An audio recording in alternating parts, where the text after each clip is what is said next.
نحمدہ و نصلی و نسلم علی رسولہ الکریم اما بعد فاعوذ باللہ من الشیطان الرجیم بسم اللہ الرحمن الرحیم وَيُؤْثِرُونَ عَلَىٰ أَنفُسِهِمْ وَلَوْ كَانَ بِهِمْ خَصَاصَةٌ صدق اللہ مولانا العظیم وصدق رسولہ النبی الکریم الامین وَنَحْنُ عَلَىٰ ذَلِكَ مِنَ الشَّاهِدِينَ وَالشَّاكِرِينَ وَالْحَمْدُ لِلَّهِ رَبِّ الْعَالَمِينَ۔ تمام احباب درود پاک پڑھیے۔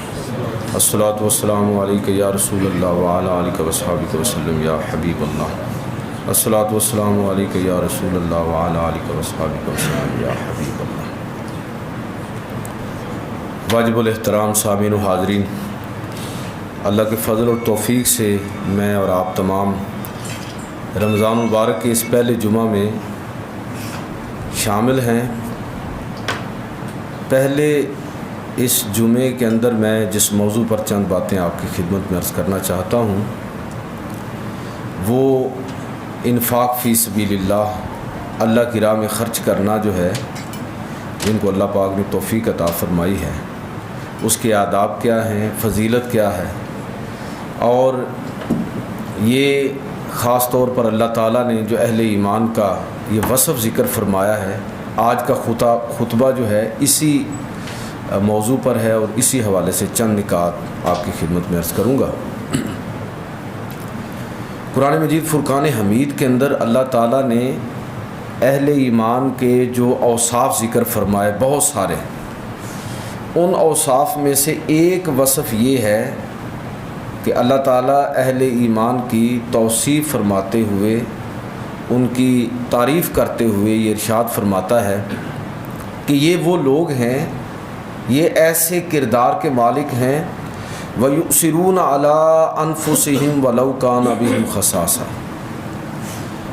اور دوسری جگہ فرمایا کہ وَيُطْعِمُونَ الطَّعَامَ عَلَىٰ حُبِّهِ مِسْكِينًا وَيَتِيمًا وَأَسِيرًا، کہ ایمان والے ان کا خاص وصف اور ان کی نشانی یہ ہے کہ یہ صرف اور صرف اللہ کو راضی کرنے کے لیے ضرورت مندوں کو، حاجت مندوں کو، مسکینوں، یتیموں، قیدیوں کو کھانا کھلاتے ہیں اور ان کی مدد کرتے ہیں۔ وَيُطْعِمُونَ الطَّعَامَ عَلَىٰ حُبِّهِ، صرف اللہ کی محبت میں، کوئی ذاتی شہرت ان کا مقصد نہیں ہے، کوئی لوگوں کے اندر اپنے آپ کو متعارف کروانا مقصد نہیں ہے، صرف اور صرف اللہ کی محبت میں لوگوں کو، مسکین، یتیم، اسیر اور اسی طرح دیگر جو طبقات ہیں، محروم طبقات، ان کو کھانا کھلانے والے ہیں۔ اور ان کا کمال یہ ہے کہ یہ صرف یہ نہیں ہے کہ اپنی ضرورت کی چیز کو خرچ کرتے ہیں، جو ان کے پاس ہے وہ خرچ کرتے ہیں، اور ان کی خاص چیز یہ ہے کہ بسا اوقات اس چیز کی ان کو ضرورت ہوتی ہے، لیکن اپنی ضرورت کو پس پشت ڈالتے ہوئے اللہ کی رضا کے لیے اپنی ضرورت پیچھے رکھ لیتے ہیں اور دوسرے کی ضرورت پوری کر دیتے ہیں۔ وَيُؤْثِرُونَ عَلَىٰ أَنفُسِهِمْ وَلَوْ كَانَ بِهِمْ خَصَاصَةٌ، کہ اگرچہ وہ خود زیادہ محتاج ہی کیوں نہ ہو، خود زیادہ ضرورت مند کیوں نہ ہو، جب یہ دیکھتے ہیں کہ کوئی دوسرا بھی ضرورت مند ہے تو وہ اپنی ضرورت کو پیچھے کر لیتے ہیں اور اس کی ضرورت کو ترجیح دیتے ہیں۔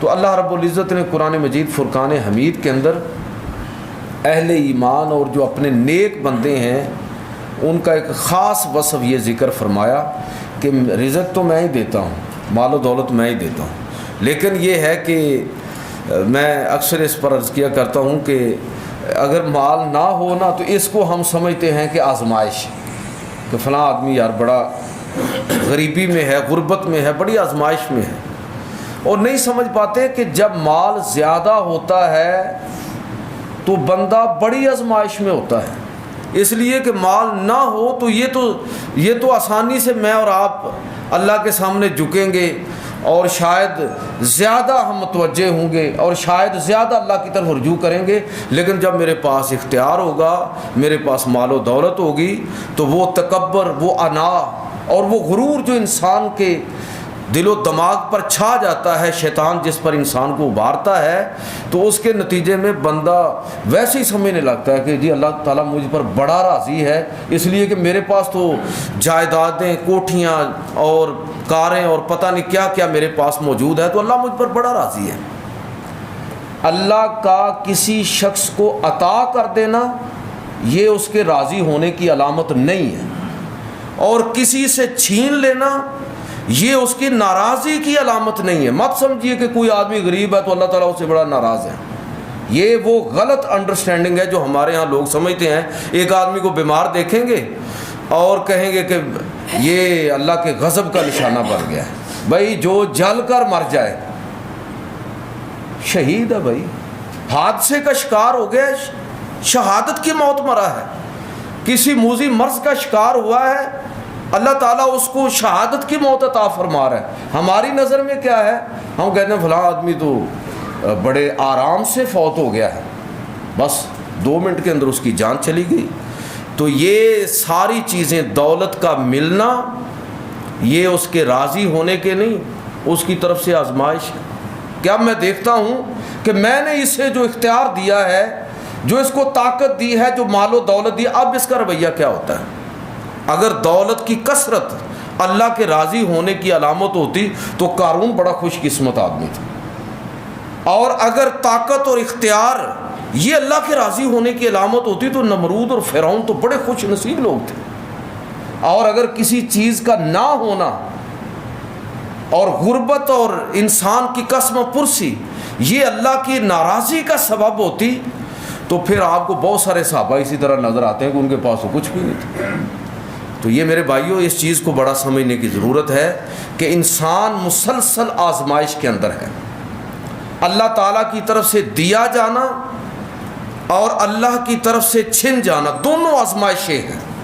چھننے پر صبر کرنا، ملنے پر شکر کرنا، یہ ہے اصل توفیق اگر اللہ کی طرف سے بندے کو نصیب ہو جائے تو یہ بڑا لازم ہے، بڑا ضروری ہے۔ اب جن کو اللہ نے عطا فرمایا ہے ان کا رویہ کیا ہونا چاہیے کہ وہ حسب توفیق لوگوں پر اپنے مال میں سے خرچ کریں۔ اللہ رب العزت قرآن مجید فرقان حمید کے اندر ارشاد فرماتا ہے حکم دیتے ہوئے کہ یا ایھا الذین آمنوا انفقوا مما رزقناکم من قبل ان یاتی یوم لا بیع فیہ ولا خلۃ ولا شفاعۃ والکافرون هم الظالمون۔ اے ایمان والو، جو رزق ہم نے تم کو دیا ہے اس میں سے خرچ کرو، اس سے پہلے کہ وہ دن آ جائے جس دن کے اندر کوئی خرید و فروخت نہیں ہوگی۔ یہاں نفع نقصان ہم کور کر لیتے ہیں، سودے بازی میں چیزیں مینج کر لیتے ہیں۔ اے ایمان والو، اس دن کے آنے سے پہلے خرچ کرو جس میں کوئی خرید و فروخت نہیں ہوگی، جس میں کوئی یاری دوستی کام آنے والی نہیں ہے۔ جو آدمی ایمان لے کے گیا ہے اس کے لیے دوستیاں ہوں گی، اور جو ویسے ہی رخصت ہو گیا، جس طرح کہ میں اکثر عرض کیا کرتا ہوں کہ بہت سارے لوگ مسلمانوں کے گھروں میں پیدا ہوئے، مسلمانوں کے قبرستان کے اندر دفن ہوئے، ان کے پیچھے لوگوں نے دعائیں بھی بڑی کی، لیکن وہ لوگ ہوں گے کہ قیامت کے دن اٹھیں گے اہل ایمان میں نہیں، کافروں میں اٹھیں گے، اس لیے کہ انہوں نے یہ سمجھ لیا کہ بس مسلمانوں کے گھر کے اندر پیدا ہونا ہی ایمان ہے اور اسلام ہے۔ نہ انہوں نے اپنے رب کو شعوری طور پر پہچانا اور نہ خدا اور رسول کے حکم کو پہچانا۔ تو لہٰذا اس چیز کو سمجھنے کی ضرورت ہے کہ اللہ رب العزت پر ہم اس طرح ایمان لائیں جس طرح کے پورے شعور کے ساتھ ایمان لانے کا حق ہے۔ اللہ تعالیٰ فرما رہا ہے اے ایمان والو، اے ایمان والو، اس دن کے آنے سے پہلے میرے بندوں پر میرے رستے میں خرچ کرو جس دن میں نہ کوئی خرید و فروخت ہوگی، نہ کوئی دوستی یاری ہوگی، ولا شفاعت، اور نہ ہی کوئی سفارش چلنے والی ہوگی۔ وہاں کوئی سفارش نہیں ہوگی، وہاں کوئی یاری دوستی نہیں ہوگی۔ جو ایمان لے کے جائے گا، اور ایمان لے کر جانا نیک اعمال کے ساتھ ہوگا، کیونکہ یہ اس کے ایماندار ہونے کی دلیل ہے۔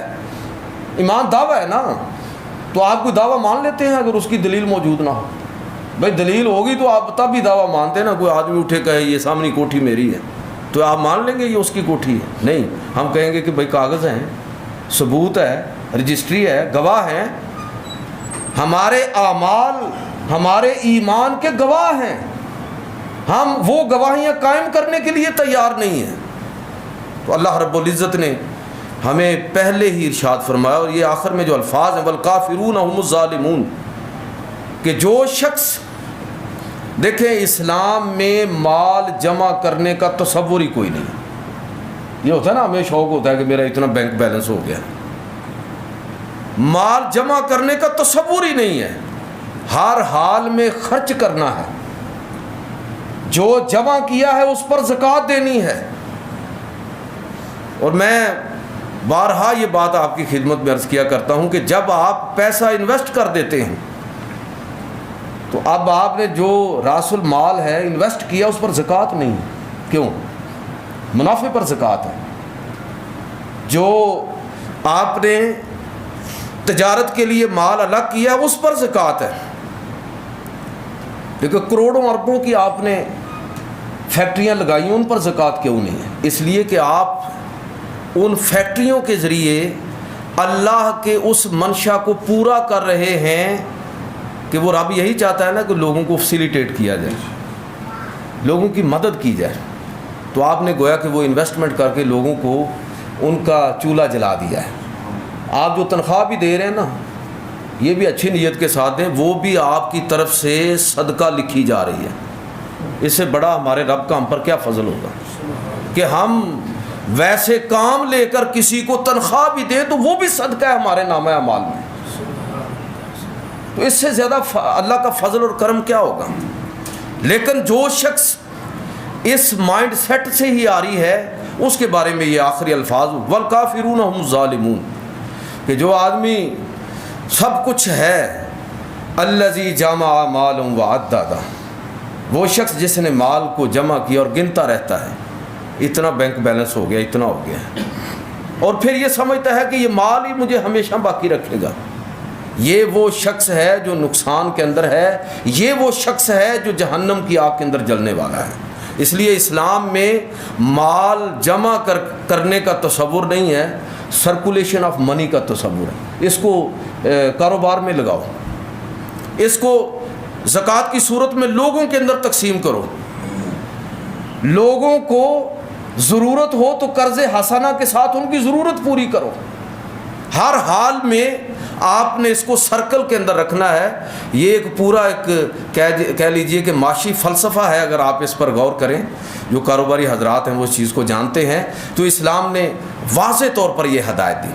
اور دوسری آیت کے اندر ایک اور بڑی زبردست بات کہ ہمارا رب ہم پر کتنا مہربان ہے, اور ہمارے پیغمبر صلی اللہ علیہ وسلم نے وہ باتیں جو ہمیں مرنے کے بعد معلوم ہوں گی وہ تو ہر آدمی کو معلوم ہوں گی.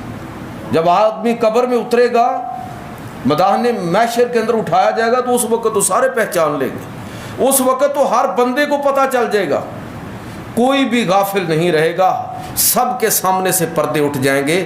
لیکن یہ اللہ کا اور اللہ کے رسول کا ہم پر بڑا کرم ہے, بڑا فضل ہے کہ انہوں نے اس مرحلے سے پہلے وہاں پیش آنے والے حالات سے ہم کو آگاہ کر دیا. تو قرآن مجید فرقان حمید کو دیکھیے, نبی کریم صلی اللہ علیہ وسلم کی زبان اقدس سے نکلنے والے الفاظ. اللہ رب العزت ارشاد فرماتا ہے وَأَنفِقُوا مِمَّا رَزَقْنَاكُمْ, اے لوگو جو ہم نے تمہیں دیا اس میں سے خرچ کرو. مِن قَبْلِ أَن يَأْتِيَ أَحَدَكُمُ الْمَوْتُ, اس سے پہلے کہ تم میں سے کسی کو موت آئے. اور پھر موت آنے کے بعد اب پردہ ہٹ گیا, بندے کو ہر چیز نظر آ گئی. قبر میں پہنچا سب کچھ دیکھ لیا, حشر میں پہنچا سب کچھ دیکھ لیا, اللہ کی بارگاہ میں پہنچا کوئی اب شک و شبہ باقی نہیں رہا. تو اللہ رب العزت فرماتا ہے کہ اس سے پہلے کہ تم میں سے کسی کو موت آئے, تو اس وقت کیا ہوگا؟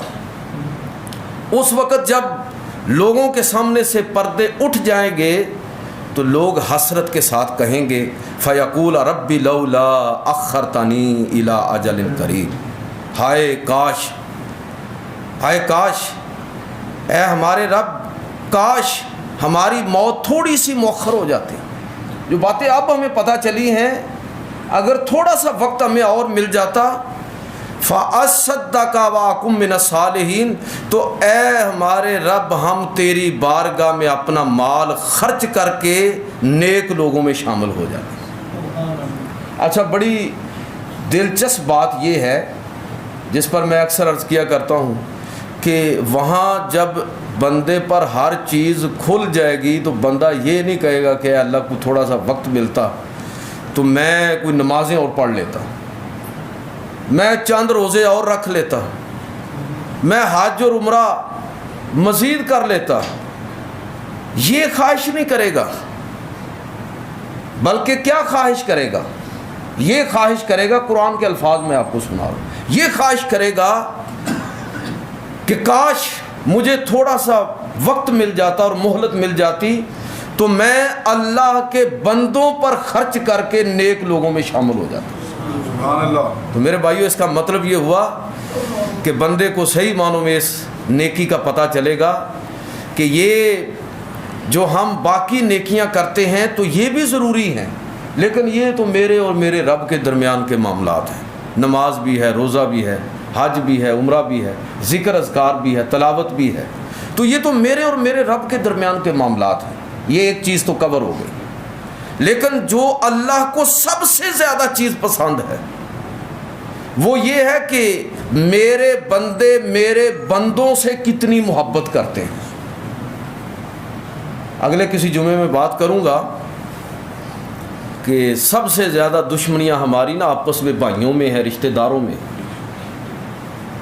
خدا اور رسول نے کیوں اس کو بطور حکم کے ذکر کیا ہے، بطور آپشن کے ذکر نہیں کیا کہ ہو گیا تو ٹھیک ہے، نہیں تو نہ سے، بطور حکم کے لازم کیا ہے۔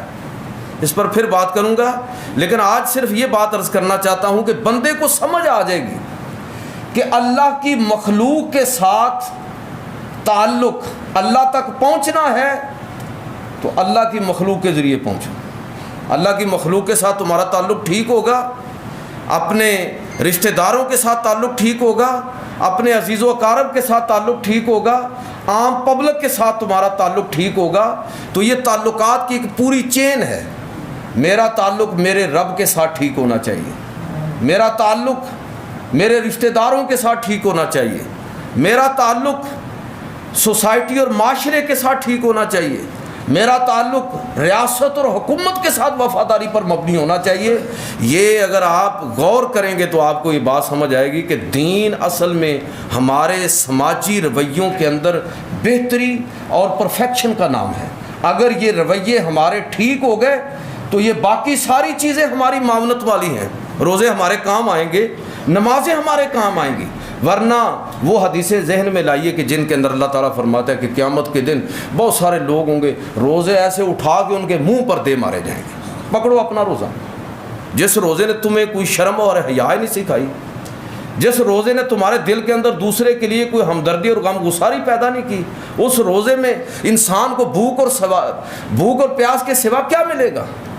جس نماز کے اندر اس نے سیکھا ہی نہیں ہے کہ عجز و انکساری اور یہ آپس میں باہمی تعلقات، ایک دوسرے کے ساتھ محبت اور الفت، ایک دوسرے کو کس طرح ہم یہاں اکاموڈیٹ کرتے ہیں اپنی صف کے اندر بیٹھے ہوئے، جس بندے نے نماز کے اندر یہ ساری چیزیں سیکھی نہیں اور اس کو عملی زندگی کے اندر اس نے اس کا اطلاق نہیں کیا، تو اس آدمی نے کیا نماز پڑھی ہے؟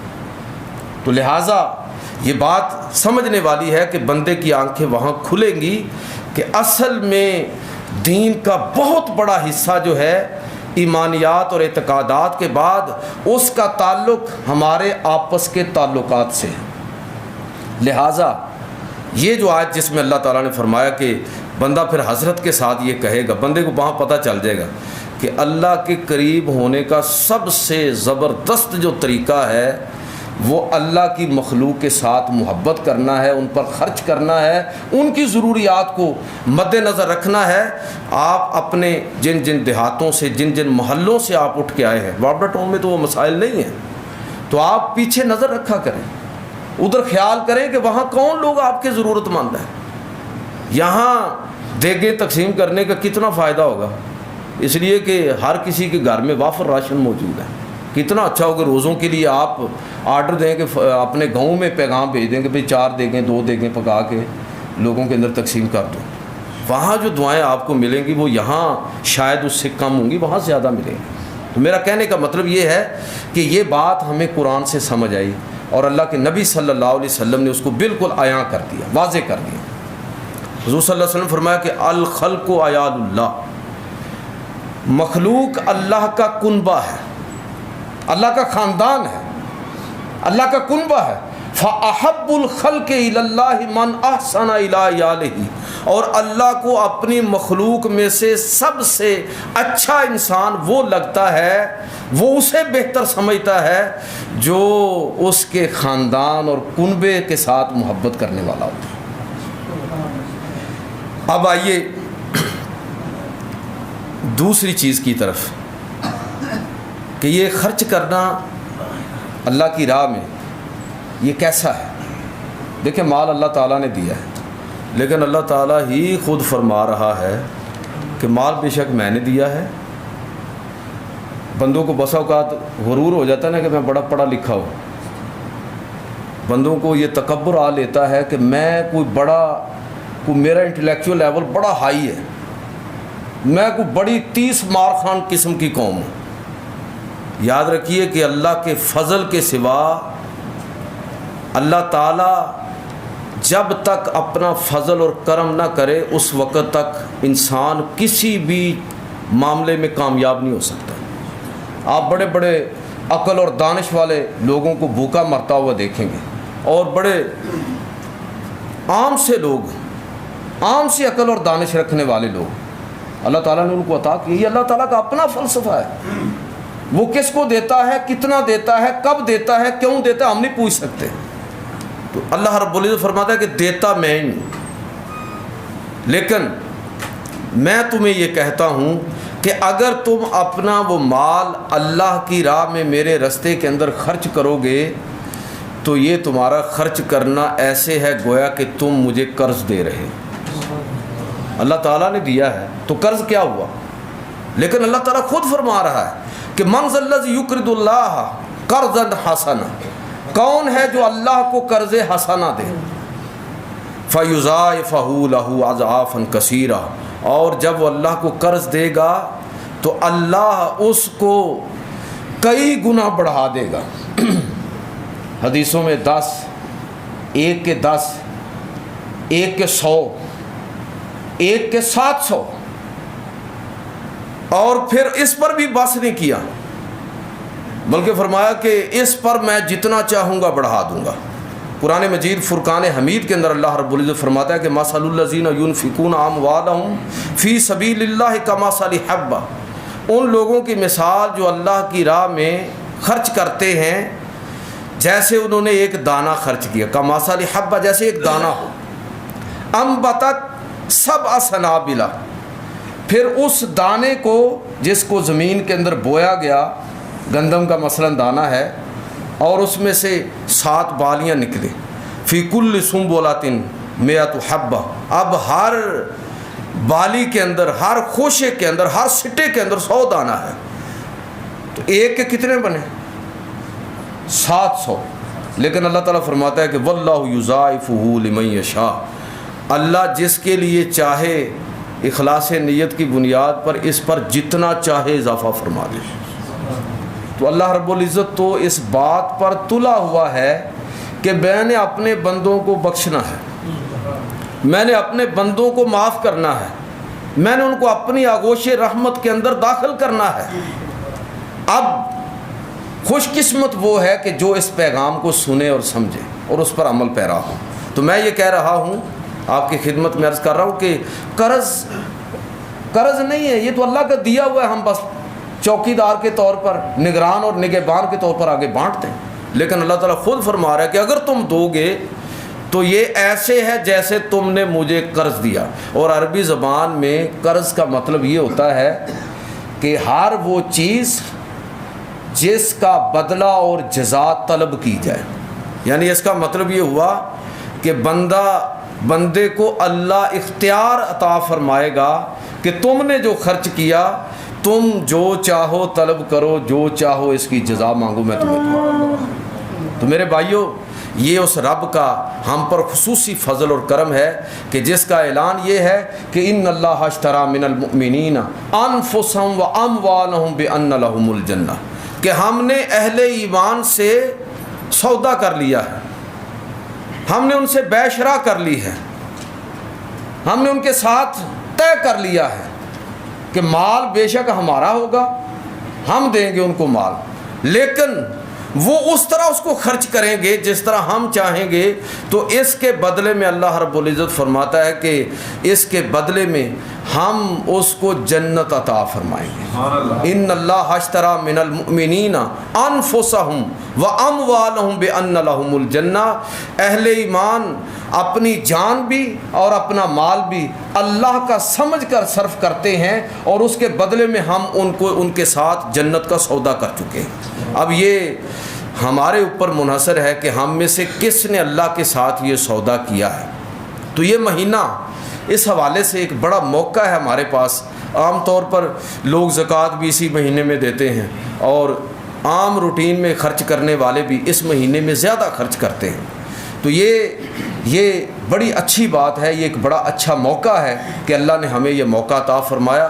حسب توفیق ہم اللہ کی راہ میں اللہ کے بندوں پر خرچ کریں۔ اور نبی کریم صلی اللہ علیہ وسلم نے ارشاد فرمایا، لا تزال امتی صالحا امرها، کہ میری امت کا معاملہ بالکل ٹھیک رہے گا، یہ صحیح ڈگر پر چلتے رہیں گے۔ ما لم تر الامانۃ مغنما والصدقۃ مغربا، جب تک میری امت کے اندر یہ سوچ پیدا نہ ہو جائے کہ یہ جو مال غنیمت ہے، جو امانت ہے، اس کو مال غنیمت سمجھنے لگے۔ کسی آدمی نے امانت رکھی